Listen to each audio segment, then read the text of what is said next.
Hello. तो अपन ने यहाँ तक पढ़ लिया था। अब अपन इसके आगे पढ़ेंगे। नेट पेन ले लेते हैं। केमिकल बॉन्ड इक्वेशंस ये पढ़ते हैं अपन। एक्टिविटी 1.1 जो थी, can be described as when a magnesium ribbon is burned in air in oxygen it gets converted to magnesium oxide। मतलब जब अपन इसको मैग्नीशियम रिबन को जलाते हैं तो वो मैग्नीशियम ऑक्साइड में कन्वर्ट हो जाती है। This description of a chemical reaction in a sentence form is quite long. ये जो अपन ने लिखा ये सेंटेंस फॉर्म में बहुत बड़ा लग रहा था कि ये इससे हुआ फिर ये बन गया। It can be written in a form shorter form, मतलब इसको दूसरे शॉर्टर फॉर्म में भी लिखा जा सकता है। ठीक है। The simplest way to do this is to write it in the form of a word equation, मतलब सबसे सरल वे है इसको वर्ड इक्वेशन में लिख दो। The word equation for the above reaction would be, जैसे मैग्नीशियम प्लस ऑक्सीजन, ये क्या हो गया अपने रिएक्टेंट्स। ठीक है। क्या बनाया इसने, मैग्नीशियम ऑक्साइड, ये हो गए अपने प्रोडक्ट्स। ठीक है। The substance that undergo chemical change in the reaction, जो substance the substance that undergo chemical change in the reaction, क्या केमिकल चेंज हुआ इस रिएक्शन में, जो सब्सटेंस का केमिकल चेंज हुआ वो है मैग्नीशियम एंड ऑक्सीजन। ठीक है। Are the reactants, magnesium oxygen reactants हैं इस रिएक्शन में। And the new substance is magnesium oxide, जो इन दोनों के रिएक्शन से बना, केमिकल रिएक्शन से बना, form during the reaction as a product. ठीक है। The word equation shows change of reactants to product through an arrow placed between them। The word equation में जो arrow शो कर रहा है वो दिखा रहा है अपन को change of reactants to products through an arrow placed between them, जो उनके बीच में ये arrow लग रहा है। ठीक है। The reactants are written on left hand side with a plus sign between them। The reactants, जो रिएक्टेंट्स हैं वो लेफ्ट हैंड साइड में लिखते हैं, और जो रिएक्टेंट्स जितने भी होते हैं उन सब के बीच में अलग अलग होते हैं तो उनके बीच में अपन प्लस लगा देते हैं। ठीक है। Similarly the products are written on the right hand side with a plus sign between them, और जो प्रोडक्ट्स होते हैं उनको अपन राइट हैंड साइड में लिखते हैं, इस साइड में वो प्लस साइन के साथ। जैसे यहाँ पर एक ही प्रोडक्ट है तो ये प्लस साइन आपको दिख नहीं रहा है, जैसे दो प्रोडक्ट होते तो यहाँ पे प्लस साइन लग के हो कुछ होता। यार ये छोटा ज़्यादा प्लस साइन हो रहा है तो यहाँ बन नहीं पाएगा, फिर भी ट्राई करते हैं। चलो बन गया, क्या बात है, बना दिया अपन ने plus sign. The arrowed head points towards the product and shows the direction of reaction. जैसे ये पीछे टेल जो होती है इसकी पीछे वाला, वो तो रिएक्टेंट्स को शो करता है, जो हेड जिस तरफ होता है, जिस तरफ ये साइन होता है। मैं एक बार यहाँ पे बना के दिखाता हूँ, यहाँ जगह है, ये लाइन हो गई, ये ठीक है। ये जो ऊपर वाला एरो है ये शो करता है इधर होगा इसके प्रोडक्ट, और ये जो पीछे वाला पार्ट है इधर होगा इसके रिएक्टेंट। ठीक है। ये अपनी रिएक्शन हो गई, थोड़ा शेप अच्छी बनी है, अच्छी क्या सही नहीं बनी है, ठीक है कोई बात नहीं। राइटिंग अ केमिकल इक्वेशन, ये तो वर्ड इक्वेशन हो गई, अब अपन केमिकल इक्वेशन कैसे लिखेंगे वो भी पढ़ लेते हैं। ये मतलब है ना, आपको थोड़ा बेसिक्स लग रहा होगा, बहुत सिंपल चीज़ें, पर यहाँ से ऐसे पढ़ लिया ना तो मतलब 11th-12th में जाके जो आपकी एफिशिएंसी बेसिक्स क्लियर होंगे। मुझे एक्सपीरियंसेस का तो मतलब इतना विश्वास कीजिए आपकी इस तरीके से पढ़ो। Is there any other shorter way for representing chemical equations? क्या उससे भी छोटा कोई वे है जिससे अपन ने वर्ड इक्वेशन लिखी थी, उससे कोई छोटा वे है इन इक्वेशंस को लिखने का? Chemical equations can be made more concise and useful if we use chemical formula instead of words. जैसे अपन ने ये केमिकल वर्ड्स लिखे मैग्नीशियम, इसका केमिकल फार्मूला लिख दें इसकी जगह अपन, तो वो और भी आसान होगा इसकी इक्वेशंस को लिखना अपने को, क्योंकि अभी तो एक आध लिख, बाद में बहुत सारी इक्वेशन लिखे तो एक एक का नाम थोड़ी ना लिख सकते हैं अपन, सिंबल से समझना होगा। एक केमिकल इक्वेशन रिप्रेजेंट्स ए केमिकल रिएक्शन। केमिकल इक्वेशन जो होती है वो केमिकल रिएक्शन को रिप्रेजेंट करती है। एक चीज़ और बोल देता हूँ मैं आपको, ये सोचने वाली बात, मतलब यार ये सिंबल जो है ना, आपको मैग्नीशियम का क्या होता है, Mg होता है, ये रटना नहीं है, ये याद नहीं करना, कोई बात नहीं, हो तो हो जाए, नहीं हो तो कोई बात नहीं, जो करना है वो अच्छी बात है, नहीं कर रहा और अच्छी बात है।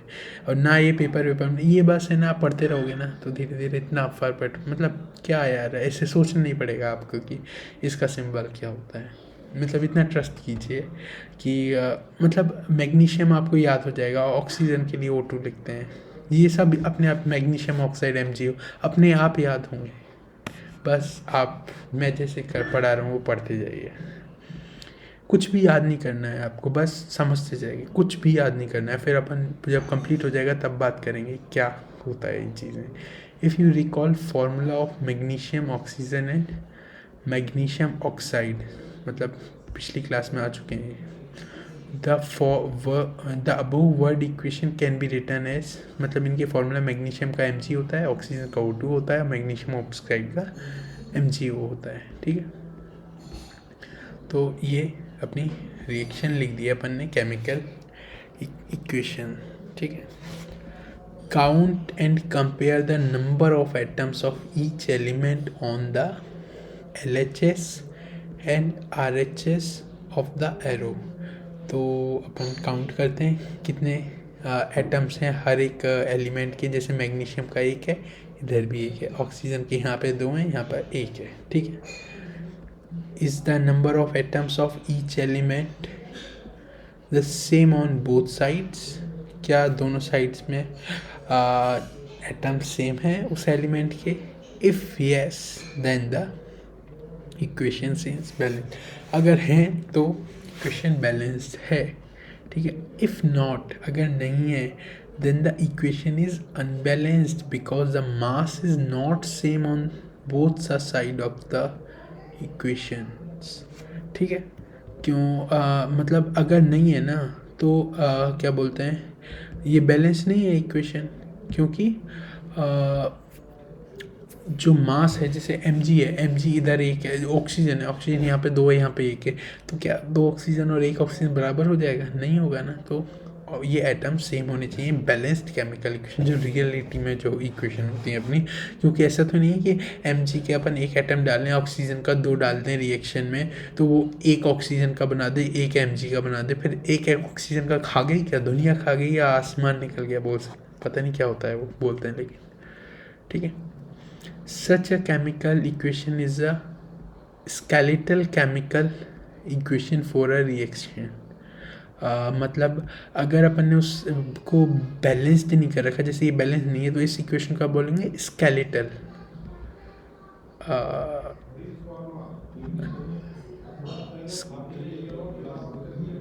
स्केलेटल केमिकल इक्वेशन, अगर आपको ये चाहिए ना, ये मैं जो चीज़ें अंडरलाइन कर रहा हूँ, तो आप बता देना मेरे को, ठीक है।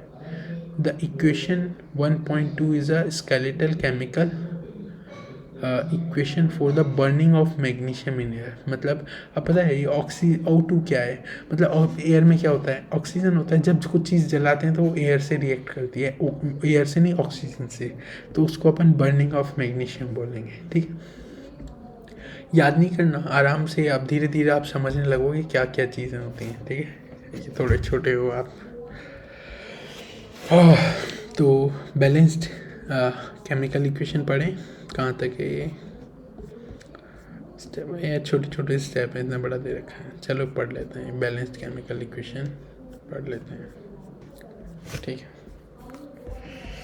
Balanced chemical equations, recall the law of conversion of mass that you studied in class 9th. law of conservation of mass क्या था?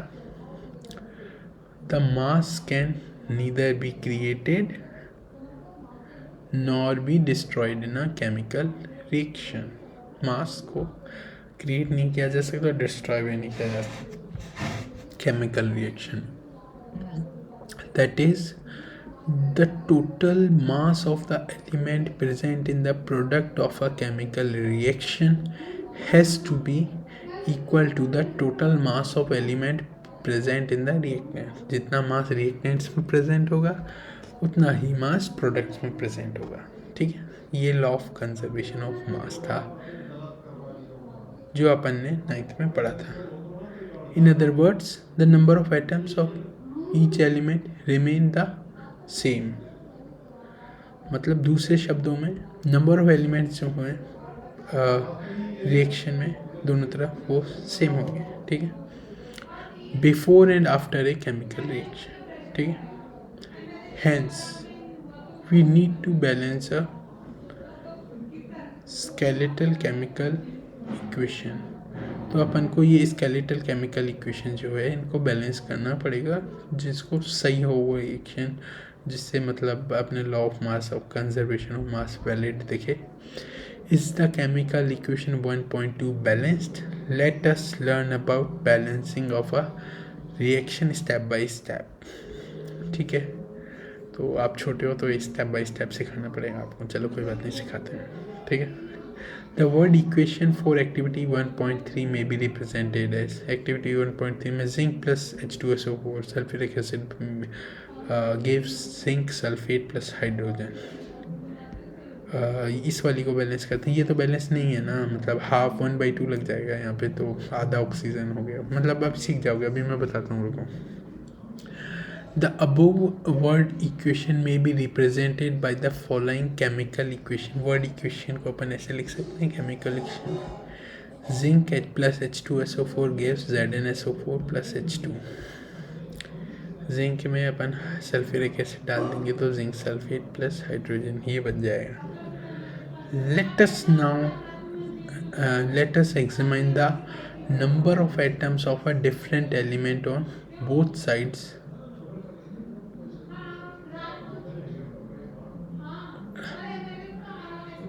तो एग्जामाइन करते हैं अपन number of atoms of different elements on both sides of a arrow. ठीक है, तो zinc के राइट साइड लेफ्ट साइड में रिएक्टेंट साइड में एक है, इधर भी एक है। हाइड्रोजन के यहाँ पे 2 हैं, यहाँ भी 2 हैं। सल्फर का एक है, ऑक्सीजन का 4 हैं, 4 हैं। तो अपन ने देखा कि ये तो रिएक्शन बैलेंस्ड है, सारे बराबर हैं। As the number of atoms of each element is the same on both sides of the arrow, equation 1.3 is a balanced chemical equation. तो अपन ने देखा तो ये balanced chemical equation. Let us try to balance the following chemical equation. अब ये इस वाली इक्वेशन को ले लेते हैं। Fe plus H2O gives Fe3O4 plus H2। ठीक है, पहला स्टेप। ठीक है, तो यहाँ तक पढ़ेंगे आज अपन। ठीक है, इसको अगले क्लास में पढ़ेंगे। यार छोटे छोटे चैप्टर्स को इतना बड़ा बना रखा है इन लोगों ने, पर यार आप छोटे हो ना तो टाइम लगता है आपको समझने में। कोई बात नहीं, मैं समझा दूंगा, सब टेंशन नहीं लेना। To balance a chemical equation, first draw boxes around each formula.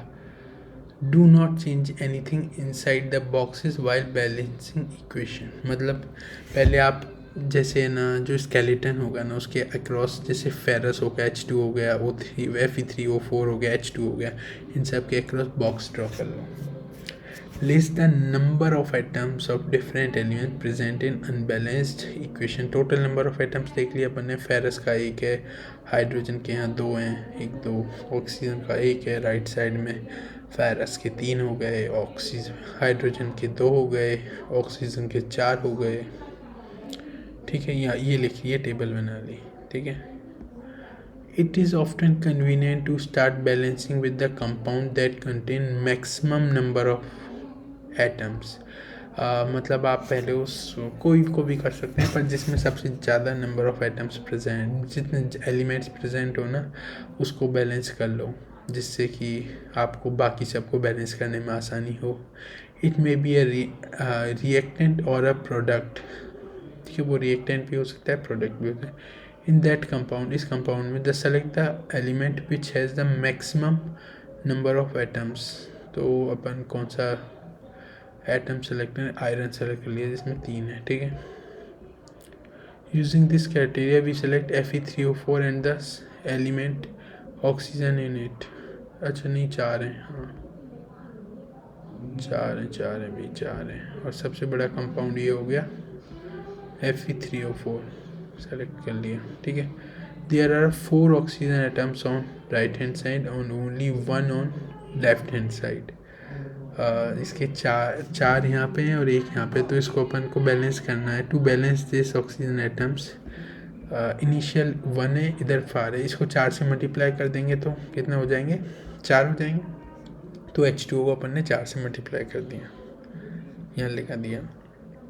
To equalize the number of atoms, it must be remembered that we cannot alter the formula of a compound or element involved in the reaction. ठीक है. For example, to balance oxygen atoms, we can put coefficient 4 as 4H2O and not H2O4. मतलब ऐसे नहीं लिख सकते. ऐसा नहीं कि H2O में O के नीचे 4 लगा दिया. ये तो यार मतलब बेवकूफ़ी वाले काम है, ये मत कर देना. मतलब नीचे जो नीचे वाले होते हैं ना, जैसे H2O नीचे वाले, उनको नहीं छेड़ना होता अपने को.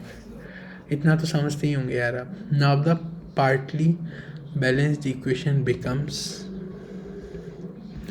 आधी जो अपने इसके बाद जो आधी इक्वेशन बन गई वो बैलेंस्ड इक्वेशन 4H2O बन गई. अभी तक यहाँ क्या करा है? इक्वेशन लिखी, बॉक्स बना लिए, सबसे बड़ा कंपाउंड ले लिया अपन ने कोई, जिसमें सबसे बड़ा कंपाउंड ले लिया.